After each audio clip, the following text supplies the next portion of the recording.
The Dream of St. Ursula, painted by Vittore Carpaccio in 1495. From Four's Clavigera by John Ruskin. In the year 1869, just before leaving Venice, I had been carefully looking at a picture by Vittore Carpaccio representing the dream of a young princess. Carpaccio has taken much pains to explain to us, as far as he can, the kind of life she leads, by completely painting her little bedroom in the light of dawn, so that you can see everything in it. It is lighted by two doubly arched windows, the arches being painted crimson round their edges, and the capitals of the shafts that bear them gilded.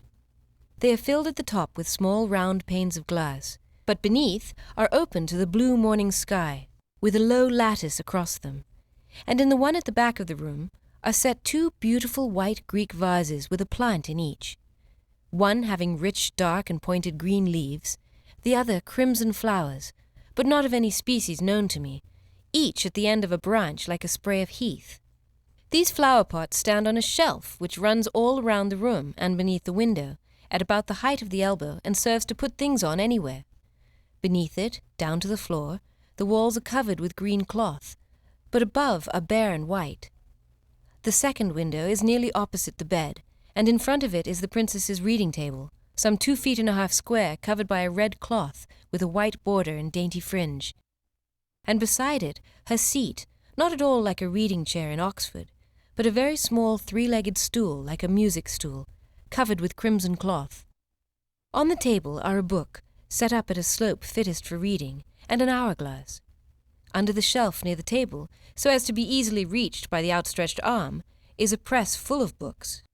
The door of this has been left open, and the books, I am grieved to say, are rather in disorder, having been pulled about before the princess went to bed, and one left standing on its side.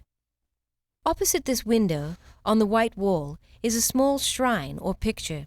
I can't see which, for it is in sharp retiring perspective, with a lamp before it, and a silver vessel hung from the lamp, looking like one for holding incense.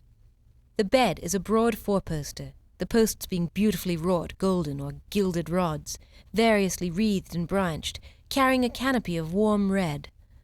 The princess's shield is at the head of it, and the feet are raised entirely above the floor of the room, on a dais which projects at the lower end, so as to form a seat, on which the child has laid her crown. Her little blue slippers lie at the side of the bed, her white dog beside them. The coverlid is scarlet, the white sheet folded halfway back over it. The young girl lies straight, bending neither at waist nor knee, the sheet rising and falling over her in a narrow, unbroken wave, like the shape of the coverlid of the last sleep, when the turf scarcely rises. She is some 17 or 18 years old. Her head is turned towards us on the pillow, the cheek resting on her hand as if she were thinking, yet utterly calm in sleep and almost colourless. Her hair is tied with a narrow riband and divided into 2 wreaths, which encircle her head like a double crown. The white nightgown hides the arm raised on the pillow, down to the wrist. At the door of the room an angel enters. The little dog, though lying awake, vigilant, takes no notice. He is a very small angel. His head just rises a little above the shelf round the room, and would only reach as high as the princess's chin if she were standing up. He has soft grey wings, lustreless, and his dress of subdued blue has violet sleeves open above the elbow, and showing white sleeves below. He comes in without haste, his body like a mortal one, casting shadow from the light through the door behind, his face perfectly quiet, a palm branch in his right hand, a scroll in his left. So dreams the princess, with blessed eyes that need no earthly dawn. It is very pretty of Carpaccio to make her dream out of the angel's dress so particularly, and notice the slashed sleeves, and to dream so little an angel, very nearly a doll angel, bringing her the branch of palm and message. But the lovely characteristic of all is the evident delight of her continual life, royal power over herself, and happiness in her flowers, her books, her sleeping and waking, her prayers, her dreams, her earth, her heaven. How do I know the princess is industrious? Partly by the trim state of her room, by the hourglass on the table, by the evident use of all the books she has, well bound every one of them, in stoutest leather or velvet, and with no dog-ears, but more distinctly from another picture of her not asleep. In that one a prince of England has sent to ask her in marriage, and her father, little liking to part with her, sends for her to his room to ask her what she would do.